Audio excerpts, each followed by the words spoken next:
Good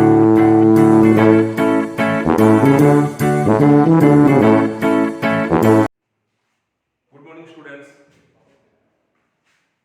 10th class के linear equation in two variable के अंदर जो नेक्स्ट मेथड है क्रॉस मल्टीप्लिकेशन मेथड। इस मेथड के अंदर आपको टू लीनियर इक्वेशन को कैसे सॉल्व करना है। स्टूडेंट सबसे पहले आपको क्या देखना है, आपको जो टू इक्वेशन गिवन है उन दोनों के सॉल्यूशन को चेक करना है कि उनका सॉल्यूशन यूनिक सॉल्यूशन है, नो सॉल्यूशन है या इनफाइनाइट सॉल्यूशन है। इसको चेक करने के लिए आपको क्या देखना पड़ेगा, a1 अपॉन a2 की वैल्यू निकालनी पड़ेगी और b1 अपॉन b2 की वैल्यू निकालनी पड़ेगी। अगर दोनों नॉट इक्वल टू आ जाती है तो सॉल्यूशन कौन सा होगा, यूनिक सॉल्यूशन। और यूनिक सॉल्यूशन के अंदर ही क्रॉस मल्टीप्लाई मेथड अप्लाई किया जाएगा। जिन इक्वेशन का सॉल्यूशन यूनिक सॉल्यूशन है, क्रॉस मल्टीप्लिकेशन मेथड वही लगाना है। देखिए इसे कोई एग्जांपल से इन सभी वैल्यू को इधर ट्रांसफर करें तो 8x + 5y - 9 = 0 equation number 1, 3x + 2y - 4 = 0 equation number 2। यहां अपन देखें a1 अपॉन a2 का आंसर कितना आ रहा है, 8/3 x का कोएफिशिएंट। b1 अपॉन b2 कितना आ रहा है, 5/2 y का कोएफिशिएंट। तो a1 upon a2 not equal to b1 upon b2 आ रहा है। इसका मतलब है सॉल्यूशन कैसा है, यूनिक सॉल्यूशन है। और भाई यूनिक सॉल्यूशन है तो उस केस में क्रॉस मल्टीप्लाई मेथड लगा सकते हैं। तो क्रॉस मल्टीप्लाई मेथड में क्या होगा, यहां आपको x लिखना है, यहां y लिखना है और इधर 1 लिखना है। जब आप x की वैल्यू निकालेंगे तो x वाली टर्म को छिपा दीजिए। y का कोएफिशिएंट देखिए कितना है, 5.2 और कांस्टेंट वैल्यू -9 और -4। जब आप y की वैल्यू निकालेंगे तो y वाली टर्म को छिपा दीजिए। x का कोएफिशिएंट 8.3, कांस्टेंट वैल्यू -9 - 4 उसी पोजीशन में। और जब 1 के नीचे लिखना है तो कांस्टेंट वैल्यू को छिपा दीजिए 8352 8352। जब x निकालेंगे तो x के अपॉन में y का कोएफिशिएंट और कांस्टेंट टर्म, y के अपॉन में x का कोएफिशिएंट और कांस्टेंट टर्म और 1 के अपॉन में x और y का कोएफिशिएंट। अब इनको मल्टीप्लाई कैसे करना है, अल्टरनेट, इसको इससे और इसको इससे। तो स्टूडेंट देखिए यहां पे 5 को किससे मल्टीप्लाई करेंगे, -4 से, -2 को मल्टीप्लाई करेंगे -9 से, 3 को मल्टीप्लाई करेंगे -9 से, और 8 को मल्टीप्लाई करेंगे -4 से, 8 को मल्टीप्लाई 2 से और 5 को मल्टीप्लाई 3 से। तो x upon -20 + 18, y upon -27 + 32 and 1 upon 16 - 15। तो यहां हो गया x upon -2, y upon 5 and 1 upon 1। First और लास्ट को मल्टीप्लाई किया तो x = -2 आ गया, सेकंड और लास्ट को मल्टीप्लाई किया तो y = 5 आ गया। जब आपको x निकालना है तो इन दोनों को क्रॉस मल्टीप्लाई कर दीजिए, जब आपको y निकालना है तो इन दोनों को क्रॉस मल्टीप्लाई कर दीजिए। एक बार आपको क्या करना बेटा, आपका जो आंसर आया ना उस आंसर को इक्वेशन में पुट करके चेक कीजिए सेटिस्फाई कर रहा है नहीं कर रहा है। जैसे x -2 आया तो यहाँ 8x की जगह -2 लिख रहा हूं मैं, y 5 आया तो ये 5, तो -16 + 25 आंसर कितना है 9 और ये कितना है 9, मतलब आपका आंसर करेक्ट है। तो इस तरह से आप क्रॉस मल्टीप्लाई मेथड से किन्हीं भी दो इक्वेशन को सॉल्व कर सकते हैं जिनका सॉल्यूशन यूनिक सॉल्यूशन है।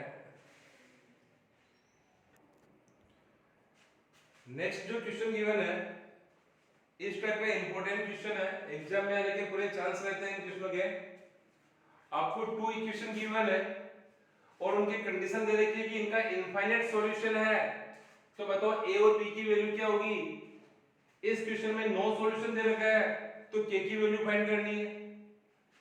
तो इन टाइप के क्वेश्चनों में ये जो कांस्टेंट वैल्यू है या तो दोनों constant value right hand side में होनी चाहिए, दोनों लेफ्ट हैंड साइड में होनी चाहिए। देखिए ये भी इक्वल टू किधर है, ये भी इक्वल टू किधर है, तो एक साइड में रखनी है आपको। या तो दोनों को एलएचएस में ट्रांसफर करो या दोनों को आरएचएस में रहने दो। अब देखिए इनफाइनाइट सॉल्यूशन है, इसका मतलब कंडीशन क्या होती है, a1 upon a2 equal to b1 upon b2 equal to c1 upon c2। अगर दोनों इक्वेशन का सॉल्यूशन इनफाइनाइट सॉल्यूशन है तो a1 upon a2 equal to b1 upon b2 equal to c1 upon c2। a1 की value put करें 2, x का coefficient, a2 की a minus b, b1 की 3, b2 की a plus b equal to c1 7, c2 3a plus b minus 2। अब इन दोनों को cross multiply करें, 2 upon a minus b 3 upon a plus b, तो आंसर हो गया 2a plus 2b equal to 3a minus 3b। तो इसको सिंपलीफाई करने पे a इक्वल टू आ गया 5b। This is equation number 1। इन दोनों को क्रॉस मल्टीप्लाई करें, 3 upon a plus b equal to 7 upon 3a plus b minus 2। 3 को मल्टीप्लाई किया 9a plus 3b minus 6, इसको 7 से इंटू किया 7a plus 7b, 7a को इधर ट्रांसफर किया तो ये हो गया 2a equal to 6 plus 4b, minus का 6 प्लस 6 हो जाएगा, प्लस का 3b इधर जाके माइनस होगा 4b। इस a की वैल्यू यहां पुट कर दें, 2 into 5b minus 4b equal to 6, 10b minus 4b 6b equal to 6, तो b का आंसर आ गया 1। और b की वैल्यू यहां पुट कर दें तो a इक्वल टू आ गया 5 into 1 5। तो आपका आंसर हो गया, जब a 5 होगा और b 1 होगा तो b इनका इनफाइनाइट सॉल्यूशन होगा। नेक्स्ट क्वेश्चन के अंदर आपको नो सॉल्यूशन गिवन है, नो सॉल्यूशन गिवन है तो कंडीशन होगी आपके a1 upon a2 equal to b1 upon b2 but not equal to c1 upon c2 for no solution. a1 की वैल्यू पुट करें 3, a2 की 2k minus 1 equal to 1 upon k minus 1 not equal to 1 upon 2k plus 1। इन दोनों को cross multiply किया, 3 upon 2k minus 1 1 upon k minus 1, cross multiply से आ गया 3k minus 3 equal to 2k minus 1, तो आपका आंसर हो गया k इक्वल टू 2। लेकिन इन दोनों को क्रॉस मल्टीप्लाई करें तो 2k plus 1 not equal to k minus 1, k not equal to -2। इसका मतलब ये हुआ k की वैल्यू 2 होनी चाहिए और k की वैल्यू -2 नहीं होनी चाहिए। तो नो सॉल्यूशन कब होगा, जब k की वैल्यू 2 के इक्वल होगी और k की वैल्यू -2 के नॉट इक्वल होगी, तो आपका सॉल्यूशन नो सॉल्यूशन होगा। एग्जाम में आपको अगर कोई क्वेश्चन वर्ड प्रॉब्लम में आता है, कोई सिचुएशन गिवन होती है, जब उसको सोल्व करना पूछा जाता है, अगर उसमें कोई स्पेसिफाइड मेथड नहीं है तो आप इसको किसी भी मेथड से सोल्व कर सकते हैं। क्रॉस मल्टीप्लिकेशन से सोल्व कर सकते हैं, सब्स्टिट्यूशन मेथड से सोल्व कर सकते हैं, ग्राफिकली सोल्व कर सकते हैं, एलिमिनेशन मेथड से कर सकते हैं। तो आपके सामने एक प्रॉब्लम दे रखी है, a part of monthly hostel charge is fixed and remaining depend on the number of days one has taken food in the mess. When a student A take food for 20 days, she has to pay 1000 rupees as hostel charge, whereas a student B who takes food for 26 days pays 1180 rupees as hostel charge. Find the fixed charge and cost of food per day. किसी hostel में अगर अपन रहते हैं तो एक तो hostel में fix charge लगता है, भाई इतना चार्ज तो मंथ का लगेगा ही लगेगा। तो लेट कर लें, let fix charge of hostel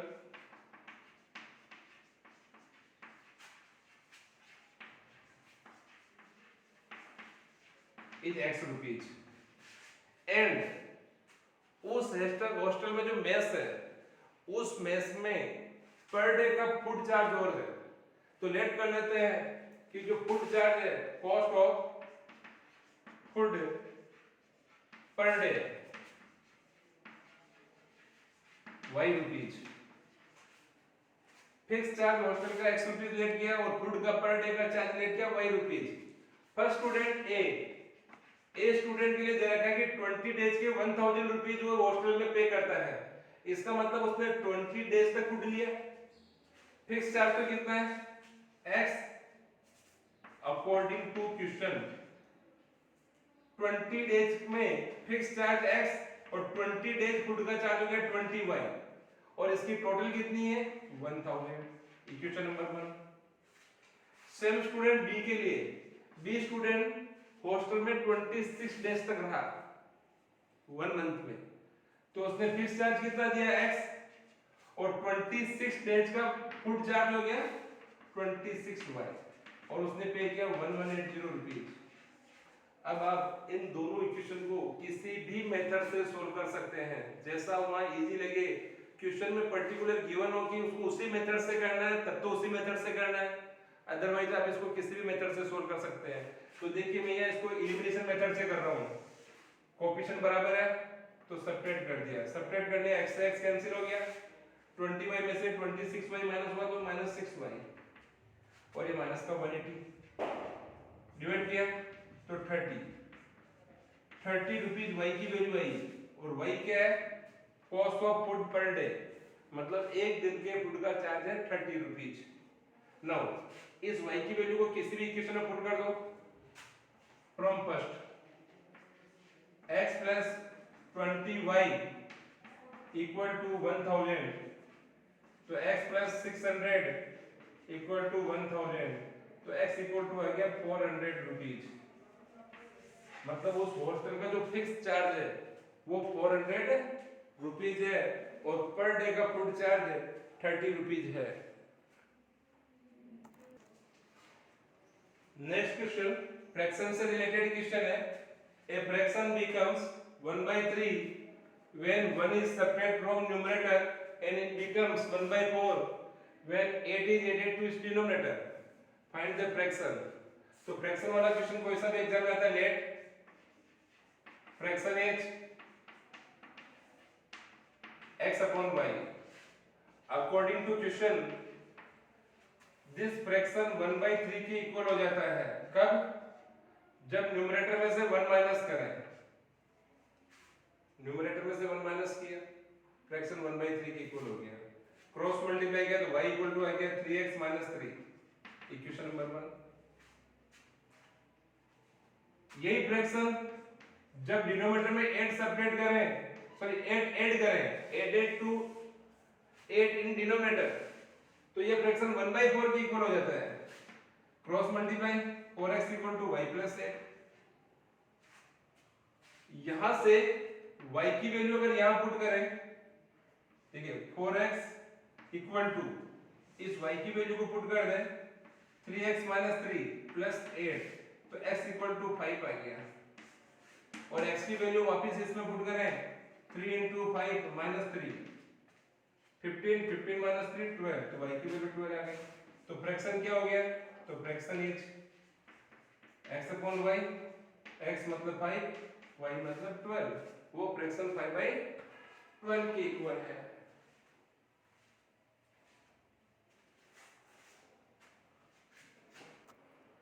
third question 3.5 exercise का क्वेश्चन नंबर 4 का थर्ड पार्ट।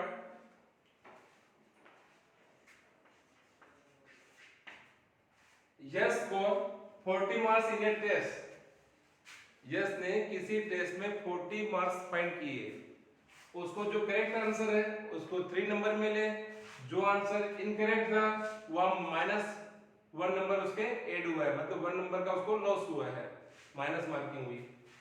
अगर उसको उस पेपर में करेक्ट क्वेश्चन के 4 मार्क्स मिले और रॉन्ग आंसर के 2 नंबर माइनस हो जाए तो उसका टोटल स्कोर 50 रहता है। तो बताओ उस क्वेश्चन पेपर में टोटल क्वेश्चन कितने थे? तो स्टूडेंट यहाँ टोटल नंबर ऑफ क्वेश्चन पूछे हैं, तो अपन लेट कर लें, लेट करेक्ट आंसर वाले करेक्ट आंसर वाले नंबर ऑफ क्वेश्चन थे आपके, number of question of correct answer x and number of question of wrong answer is y। Total question हो गए x प्लस वाई, उसमें से x क्वेश्चन के answer correct थे और y क्वेश्चन के आंसर रॉन्ग थे। अकॉर्डिंग टू क्वेश्चन करेक्ट जो क्वेश्चन है उनके 3 नंबर मिल रहे हैं, तो ये हो गया 3x, और जो रॉन्ग आंसर है उसके y नंबर -1 नंबर मिल रहे हैं, तो 1 into y, टोटल उसको नंबर फाइंड हुए 40। सेम इसी तरह से सेकंड कंडीशन दे रखी है कि करेक्ट आंसर वाले के 4 नंबर मिले और रॉन्ग वाले के 2 नंबर माइनस हो, तो टोटल जो आपके नंबर है वो 50 है। अब इन दोनों इक्वेशन को सॉल्व करके यहां से x और y की वैल्यू निकालनी है। तो देखिए इसको एलिमिनेशन मेथड से करें तो अपन y का कोएफिशिएंट इक्वल करते हैं। यहाँ y का कोएफिशिएंट 2 और ये 1 है, तो इसको 2 से मल्टीप्लाई और इसको 1 से मल्टीप्लाई, 2 से मल्टीप्लाई करने पे ये हो गया 6x 2y इक्वल टू 80, 1 से मल्टीप्लाई करने पे 4x minus 2y equal to 50, दोनों को सेपरेट किया, 2y से 2y cancel, this is 2x equal to 30, तो x इक्वल टू आ गया 15, मतलब उसने 15 क्वेश्चन के करेक्ट आंसर दिए हैं। x की वैल्यू किसी भी क्वेश्चन में पुट कर दो, from first 3 into 15 minus y equal to 40, तो यहाँ से y इक्वल टू आ गया 45 माइनस 45, उसने 5 क्वेश्चन के जो आंसर है रॉन्ग दिए हैं, तो टोटल क्वेश्चन कितने हो गए, x प्लस वाई, x की वैल्यू 15, y की वैल्यू 5, तो उसने टोटल 20 क्वेश्चन थे पेपर में।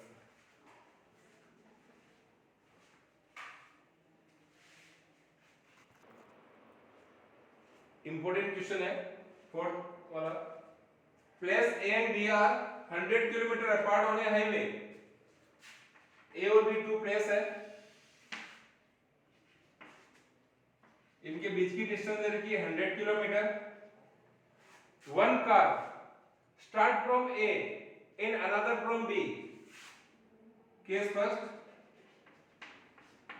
आपको फर्स्ट वाली कार ए गिवन है, सेकंड कार बी गिवन है,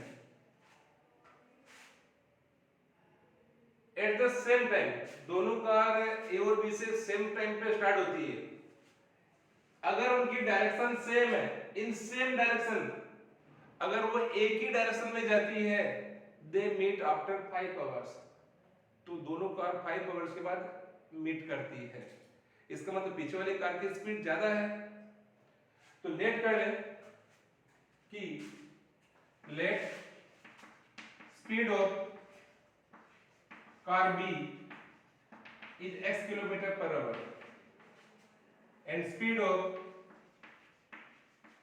car A is y kilometre per our.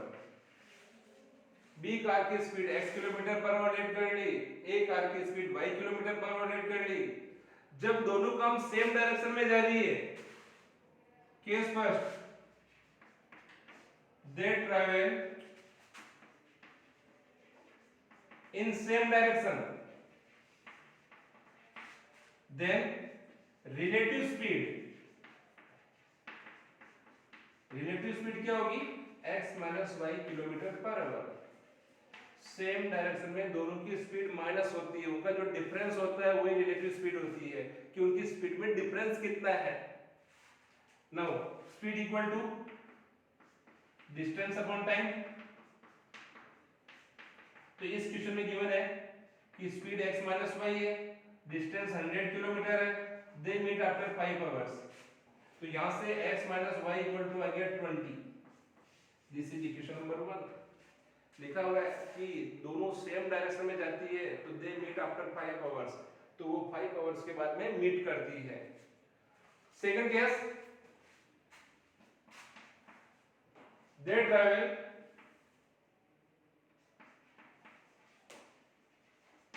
to each other towards, तो रिलेटिव स्पीड क्या हो जाएगी, अपोजिट डायरेक्शन में रिलेटिव स्पीड ऐड होती है x plus y kilometre per hour, तो again speed equal to distance upon time, speed हो गई x प्लस वाई, डिस्टेंस हो गई 100 किलोमीटर, और क्वेश्चन में गिवन है कि they meet after 1 hour, 1 hour के बाद मीट करती है, तो अपॉन 1, तो x plus y equal to हो गया 100। Equation number 2।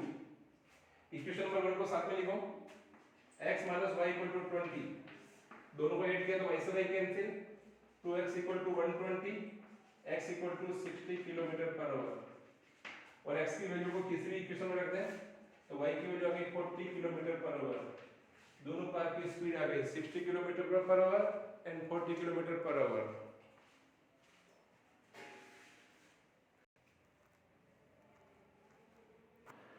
Question number 5, the area of rectangle gate reduced by 9 square unit if the length is reduced by 5 unit and breadth is increased by 3 unit. If length increased by 3 unit and breadth increased by 2 unit, then area increased by 67 unit square unit. Find the dimension of rectangle. देखिए यहाँ पे आपको एक rectangle given है,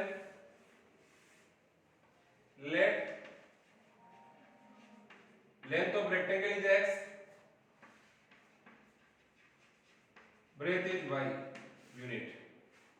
According to question, देखिए question के according क्या कर रहे हैं,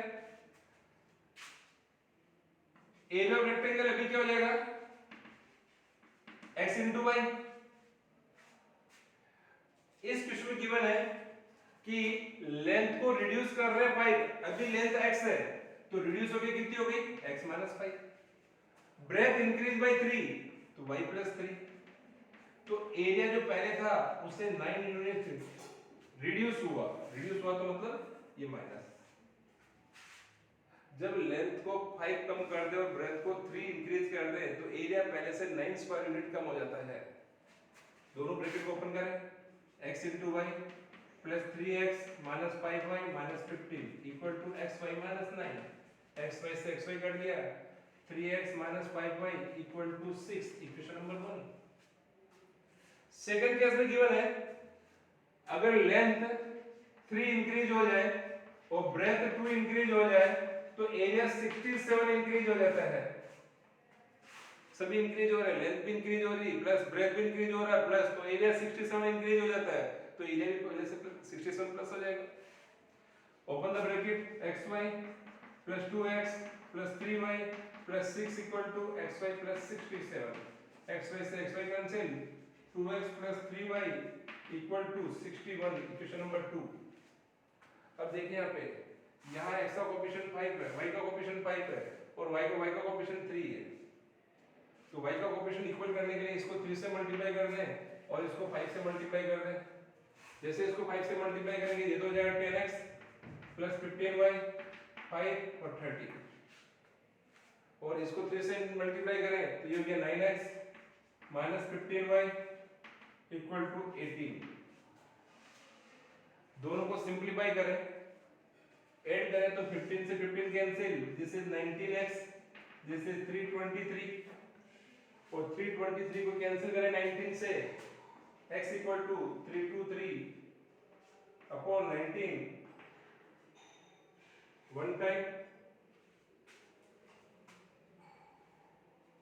और 7 टाइम, तो 17 टाइम ये कैंसिल हो रहा है, तो x की वैल्यू आ गई 17 सेंटीमीटर यूनिट, जो भी दे रखी है आपको। सेम इसी तरह से इस x की वैल्यू को किसी भी इक्वेशन में पुट कर दो, y की वैल्यू फाइंड हो जाएगी, तो from first 3 into x 17 minus 5y equal to 6, तो ये 51 minus 6 equal to 5y, 5y equal to 45, तो y की वैल्यू आ गई 9 यूनिट। तो इस तरह से आप लेंथ और ब्रेथ फाइंड कर सकते हैं। Thank you.